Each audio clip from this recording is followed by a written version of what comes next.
Did you know that on the darkest day in history, love was revealed in its most powerful form? Not through miracles or triumph, but through silence, suffering, and a cross that changed everything forever. In the shadow of fear and betrayal, one man walked a path no one could understand. Abandoned, condemned, and crucified, his final hours seemed like defeat, yet something greater was unfolding. What truly happened on that day? And why does it still move hearts after 2,000 years? This is not just a story of suffering, but of love that changes everything. This is the story of Good Friday. Chapter 1. Gethsemane Night, the Inner Agony.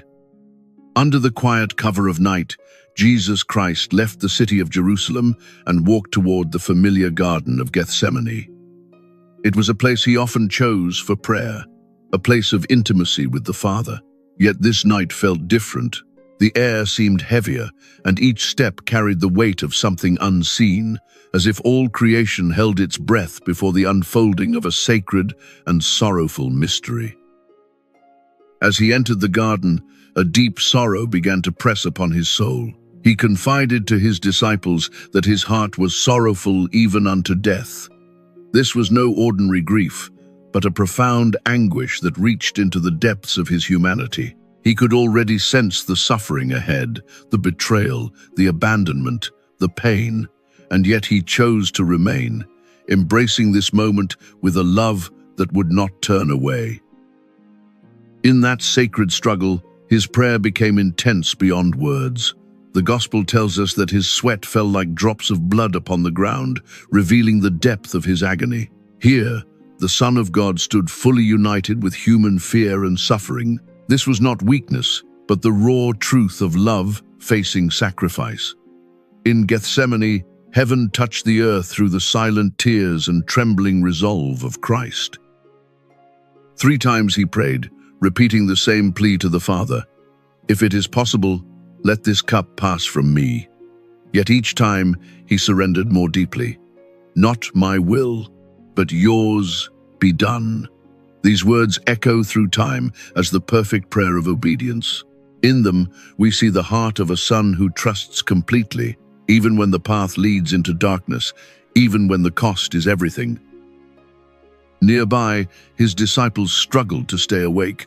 Though invited to watch and pray, they fell asleep again and again. Their weakness reflects our own, how often we fail to remain faithful in moments of trial. While Jesus entered into the greatest spiritual battle, those closest to him could not keep vigil. Still, he did not reject them, but gently called them back, revealing his patient and enduring love. Suddenly, the stillness of the night was broken. Judas arrived, leading a group of soldiers and officials. With a gesture meant to signify friendship, he approached Jesus and kissed him. That kiss, once a sign of love and trust, became an act of betrayal. Yet Jesus did not recoil. He received it with sorrowful calm, knowing that even this moment was part of the path he had freely chosen. Then, stepping forward, Jesus faced those who came to arrest him. He did not hide or resist.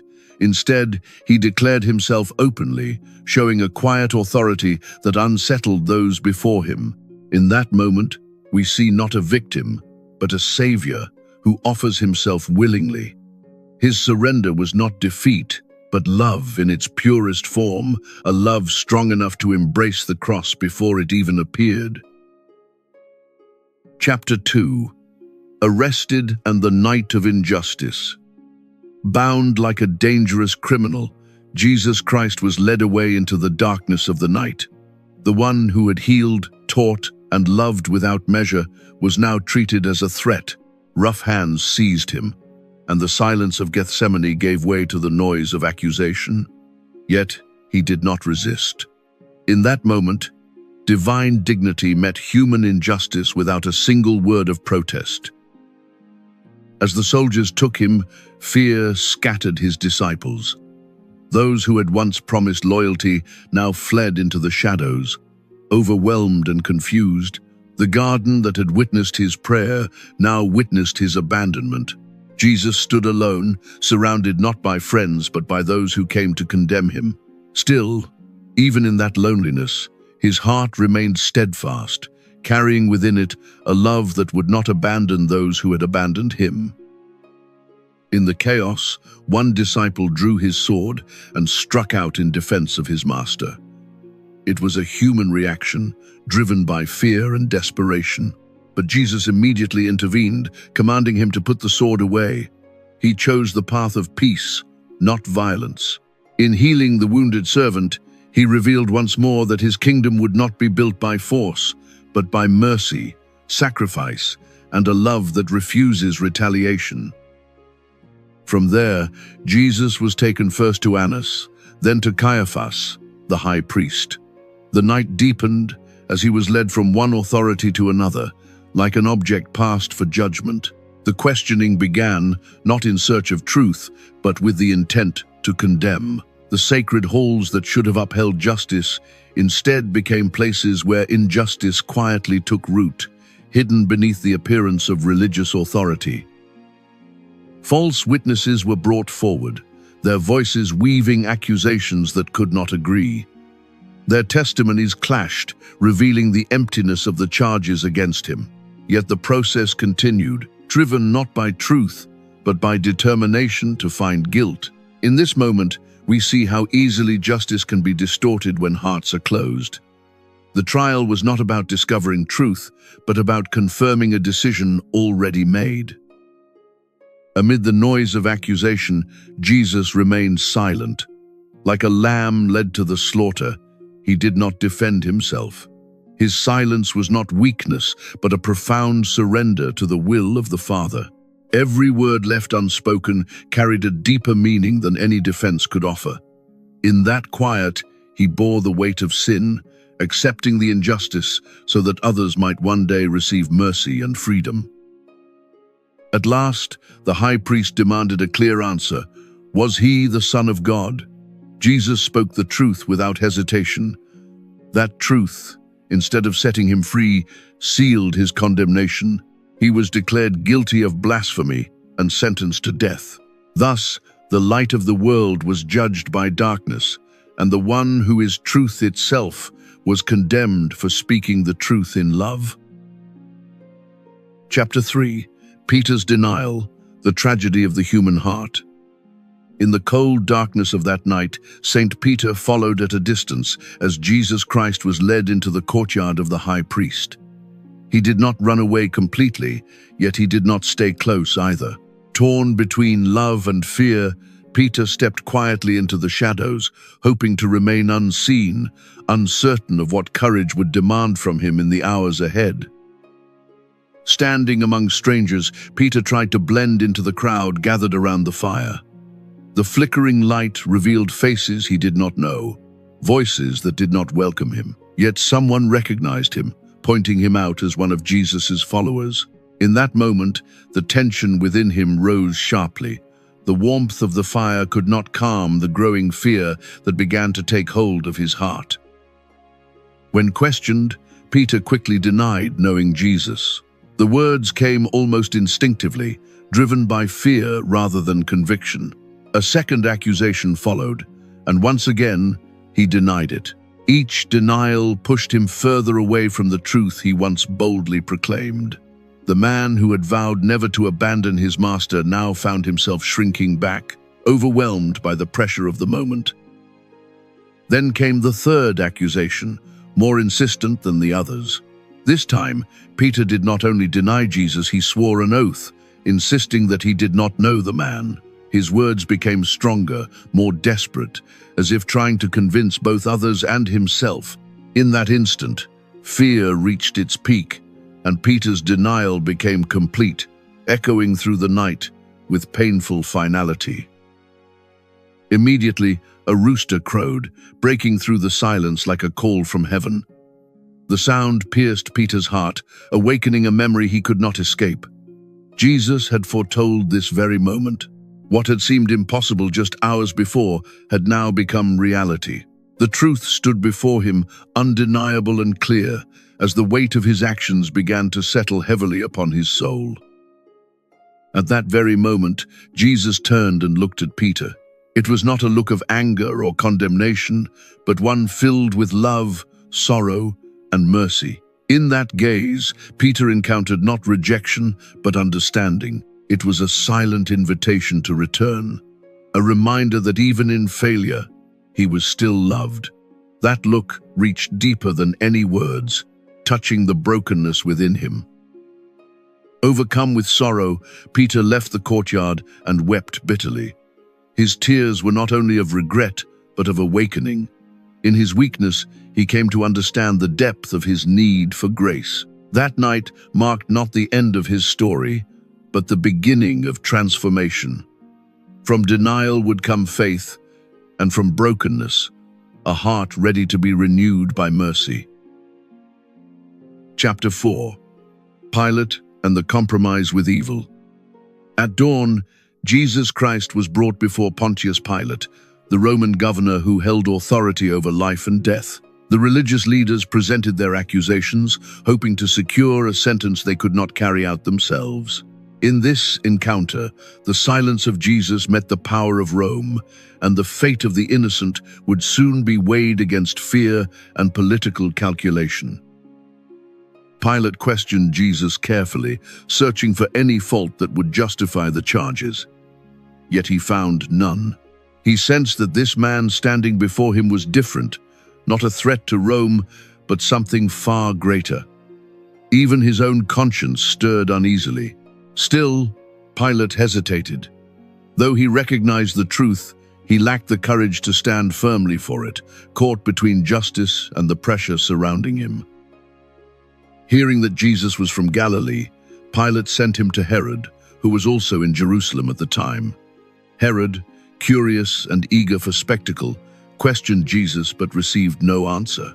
Disappointed, he mocked him, dressing him in a robe of ridicule before sending him back. What should have been a search for truth became a moment of mockery, revealing how easily human authority can lose its sense of justice.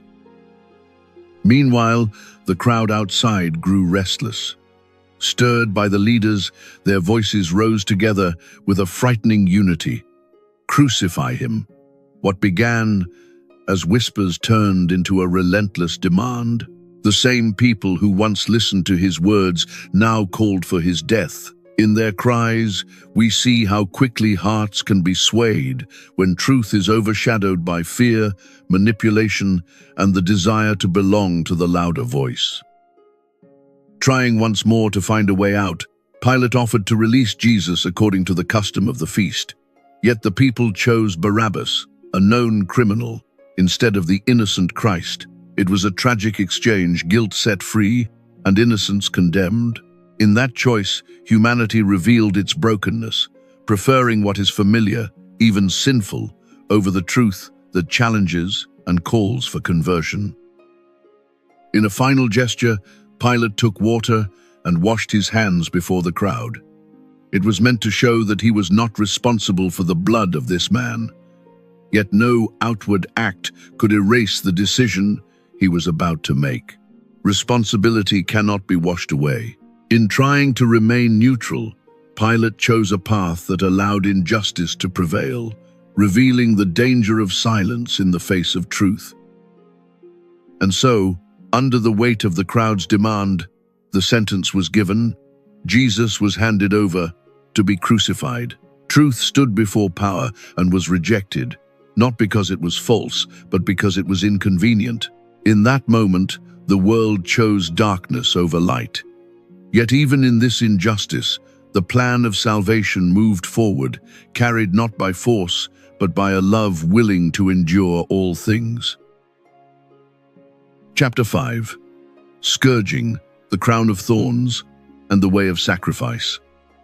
After the sentence was pronounced, Jesus Christ was handed over to be scourged. Roman soldiers carried out the punishment with brutal precision. His body, once a source of healing for so many, was torn and wounded under the blows. Each strike fell without mercy, leaving deep marks upon his flesh. Yet within this suffering, a silent offering was unfolding, love enduring pain for the sake of all. Not satisfied with the scourging, the soldiers wove together a crown of thorns and pressed it upon his head. The sharp thorns pierced his skin, causing blood to flow down his face. What they intended as mockery became in truth a hidden sign of kingship.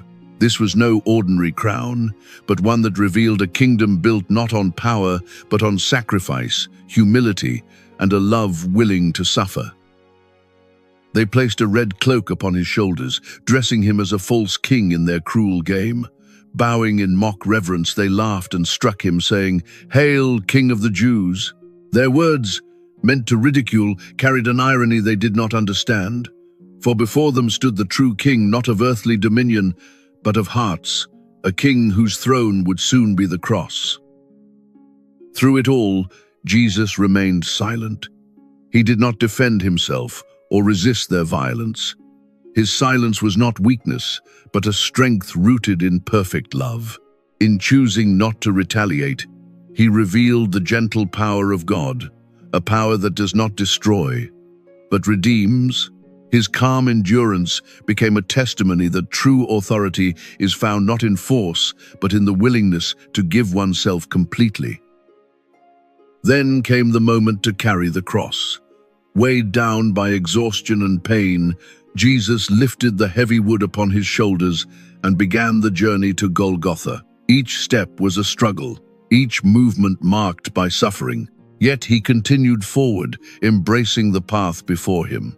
This was not merely a road of execution, but a road of redemption, where every step spoke of love carried to its fullest measure. Along the way, Simon of Cyrene was compelled by the soldiers to help carry the cross. What began as an unwilling act became a moment of unexpected grace. Walking beside Jesus, Simon shared, even if only briefly, in the burden of the cross. In him, we see a reflection of every believer, called sometimes reluctantly to take part in the suffering that leads to life. As they continued, a group of women wept at the sight before them.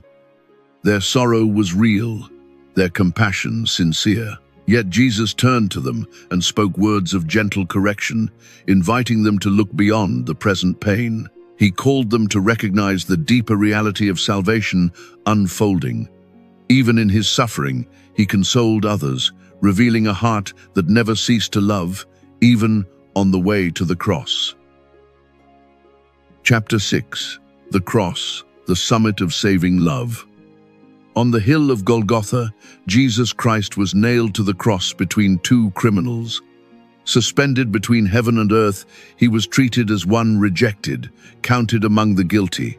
The crowd watched, some in silence, others in mockery.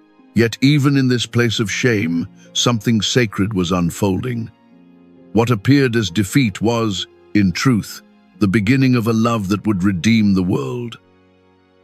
Above his head, a sign was placed, "Jesus of Nazareth, King of the Jews." Written in multiple languages, it declared a truth that many refused to accept. Intended as a charge, it became a proclamation. The one who hung upon the cross was indeed a king, but not as the world understands kingship. His authority did not come from power or force, but from a love that gives itself completely. As the soldiers cast lots for his garments and the crowd looked on, Jesus spoke words that revealed the depth of his heart. "Father, forgive them, for they know not what they do." In the midst of pain and injustice, he chose mercy. This was the first word from the cross, a prayer not for himself, but for those who crucified him. Love responded to hatred, and forgiveness broke into a world of violence. Beside him hung a man who recognized his own guilt. Turning to Jesus with humility, he asked to be remembered. In that simple act of trust, a door opened. Jesus answered him with a promise filled with hope. "Today you will be with me in paradise." Even in his final hours, he continued to save. No sin was too great, no life too far gone, for the mercy that flowed from his wounded heart. At the foot of the cross stood his mother, Mary, and the disciple whom he loved. In a moment of profound tenderness, Jesus entrusted them to one another. "Behold your mother, behold your son." In these words, a new family was born. The church took shape in that sacred exchange, a community formed not by blood, but by love, gathered around the cross and sustained by grace. From noon until 3 in the afternoon, darkness covered the land. Creation itself seemed to mourn. The light of the world hung upon the cross, and the earth trembled under the weight of the moment. Time slowed, as if all of history paused to witness what was taking place. In that darkness, the deepest mystery of love was revealed, a love willing to enter even the shadow of death. At last, Jesus cried out, "It is finished." With these words, he completed the mission entrusted to him. Then, bowing his head, he gave up his spirit. It was not taken from him, he offered it freely. In that final breath, the sacrifice was fulfilled, and the path of salvation was opened. The cross, once a symbol of death, became forever the sign of life and love. Chapter 7. Death, Blood, and Water. A quiet hope begins. As Jesus Christ breathed his last, something extraordinary took place within the temple. The great veil that separated the Holy of Holies was torn in two, from top to bottom. It was not the work of human hands, but a sign from heaven. What had once been hidden was now opened. Through his death, the way to God was no longer closed, but made accessible to all humanity. At that same moment, the earth began to tremble. The ground shook beneath the feet of those who stood nearby, and rocks were split apart. Creation itself seemed to respond to the death of its creator. These signs were not random, but filled with meaning. They revealed that this moment was unlike any other in history. Something cosmic was taking place, touching both heaven and earth in a mysterious and powerful way. Among those who witnessed these events was a Roman centurion, a man accustomed to death and execution. Yet what he saw moved him deeply. Standing before the cross, he declared, "Truly, this was the Son of God." In that confession, a new understanding was born. A man of the nations recognized what many had refused to see, that the one who had just died was indeed divine, full of truth and grace. To ensure that Jesus was truly dead, a soldier pierced his side with a lance. From the wound flowed blood and water, a detail carefully remembered and passed on by the gospel. This moment, quiet yet profound, revealed something hidden within the mystery of the cross. Even in death, life continued to pour forth from him, reaching out beyond that hill, touching every generation that would come after. The Church has long seen in that blood and water a sign of the sacraments. The blood recalls the Eucharist, the gift of Christ's body and life for the world. The water points to baptism, through which new life is given. From his pierced side, the Church itself is born, nourished, and sustained by grace. What flowed from the cross continues to flow into the lives of believers today. As evening approached, two men stepped forward with courage and reverence. Joseph of Arimathea, along with Nicodemus, asked for the body of Jesus. They wrapped him carefully in linen and spices, honoring him even in death. Their actions, quiet and faithful, stood in contrast to the violence of earlier hours. Love remained present, even when hope seemed to fade. They placed his body in a new tomb, carved from rock, and rolled a heavy stone across its entrance. Silence fell once more. It seemed as though the story had come to an end. Yet beneath that silence, something unseen had already begun.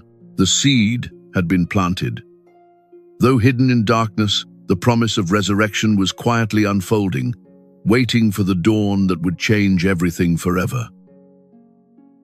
Chapter 8. Celebrating Good Friday today.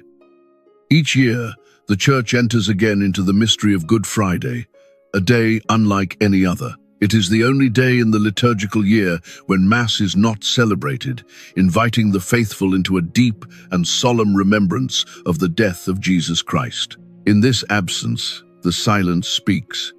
It draws hearts to contemplate the cross, where love was given completely for the salvation of the world.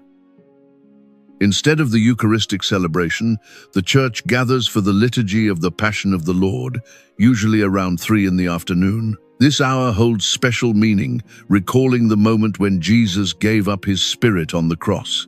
As the faithful assemble, they are not merely remembering a past event, but entering spiritually into that sacred hour where suffering and redemption meet in quiet reverence. The liturgy unfolds in 3 solemn parts, each guiding the faithful deeper into the mystery. First comes the liturgy of the Word, where the Passion according to St. John is proclaimed. In listening to this gospel, believers hear again the story of love and sacrifice. The Word of God becomes alive, inviting each person to reflect on the meaning of the cross within their own life. The second part centers on the veneration of the cross. A crucifix is brought forward and gradually revealed to the assembly. One by one, the faithful approach, often kneeling or bowing, to kiss or touch the cross. This gesture is simple yet profound. It is an act of faith, a personal response to the love shown by Christ, and a recognition that the cross is no longer a sign of death, but of salvation. The liturgy concludes with Holy Communion, using the consecrated hosts from the previous day. Though there is no Mass, Christ still nourishes his people. In receiving him, the faithful are united with his sacrifice in a quiet and intimate way. This moment bridges absence and presence, reminding us that even in death, Christ continues to give himself as the bread of life. At the beginning of the celebration, the priest enters in silence and prostrates himself before the altar. This powerful gesture expresses humility, sorrow, and adoration.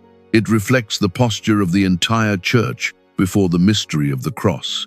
The altar itself remains bare without cloth, candles, or decoration, visibly reflecting the emptiness and mourning of this sacred day. Beyond the liturgy, the Church invites all believers to fast, to pray, and to enter into silence. These practices are not merely external observances, but paths into deeper communion with Christ. By embracing simplicity and sacrifice, the faithful unite their lives with his. Good Friday thus becomes not only a remembrance, but a living encounter, where each heart is called to carry the cross with love and hope. Chapter 9. Meaning and invitation for today. The cross stands as the clearest sign of total, self-giving love. Upon it, Jesus Christ gave everything without holding back. It is not only a symbol of suffering, but of love that chooses sacrifice for others. In the cross, we learn that true love is measured not by comfort, but by the willingness to give oneself completely for the good of others. Through his death, Jesus opened the way of salvation for all. What seemed like defeat became victory over sin and death. His sacrifice restored the relationship between God and humanity. The cross is not just a past event, but a living source of grace. From it flows forgiveness, mercy, and the promise of eternal life for those who believe and trust in him. Good Friday does not end in despair. Though marked by sorrow, it always points toward the resurrection. The silence of this day carries hope within it. For Christians, suffering is never the final word. Even in darkness, God is at work. The cross leads forward, guiding believers toward new life, where pain is transformed and hope is fulfilled in the light of Easter. Each Christian is invited to take up their own cross and follow Christ. This means living with faith in daily struggles, trusting God in moments of weakness. The cross is found in ordinary life, in patience, sacrifice, and perseverance. When embraced with love, these moments unite us with Jesus. Our burdens become a path that draws us closer to him and strengthens our faith. True love is shown through sacrifice and service. Jesus teaches us that love is not only spoken, but lived. In a world seeking comfort and recognition, the cross reveals a different path. It calls us to serve, to forgive, and to love quietly. In small, hidden acts of kindness, we reflect the heart of Christ and make his love visible in everyday life. The liturgy of Good Friday invites silence, fasting, and prayer. These practices help us enter more deeply into the mystery of the cross. In silence, we listen to God. In fasting, we detach from what distracts us. In prayer, we unite with Christ. These simple acts open our hearts, allowing the meaning of Good Friday to become real and personal within our lives. Each believer is invited to enter the mystery of the cross and discover new life. We are not only observers, but participants in this love. Through Christ, suffering is transformed, and death leads to life. The cross becomes a beginning, not an end. Good Friday quietly reminds us that beyond every sacrifice, God prepares a resurrection filled with hope and everlasting love.